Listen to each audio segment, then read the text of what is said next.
ভাই দেখছেন গাইস, এইটাই হচ্ছে সাব্বির রহমান রুমন ভাই। এবার বিপিএল এ তার সবার প্রিয় ফেভারিট এই মানুষটা, বাংলাদেশ ক্রিকেটের সর্বকালের সেরা, এখনো still hard hitter batsman Sabbir Rahman Rumon. Dhaka ক্যাপিটালসের এবার বিপিএল এর সময়টা তার একটু ভালো যাচ্ছে না, তার যখন খুশি তখন যেখানে খুশি সেখানে তাকে খেলানো হচ্ছে। সাংবাদিকের গতকাল রাজশাহীর ওয়ারিয়ার্সের বিপক্ষে ম্যাচ হারার পরে সাংবাদিকের প্রেস কনফারেন্সে সাংবাদিকের এক প্রশ্নে একদম পাল্টা জবাবের প্রশ্ন সে উত্তর দিয়ে দিয়েছে যে আমার যদি 7-8 নামায় তখন কি আমি ডিফেন্স করে খেলবো?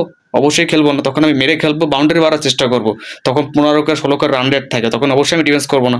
এই কথাটা শুনে না ভাই, সত্যি কথা বলতে কি অনেক ভালো লাগছে, কারণ এই যে সে কথাটা বলছে, মানে এটা আসলে মনে করেন যে সবাইকে বুঝিয়ে দিল যে মানে সে কোন জায়গা, তার সে চিরচেনা প্রিয় যে জায়গাটা, পজিশনটা নাম্বার 3 বা নাম্বার 4-এ, অন ডাউনের কথা বলছি আমি, সেখানে তাকে সুযোগ না দিয়ে তাকে খেলাচ্ছে কি নাম্বার 7-8। ওই সময় কি সে কি করবে? সে বাউন্ডারি মারার চেষ্টা করবে?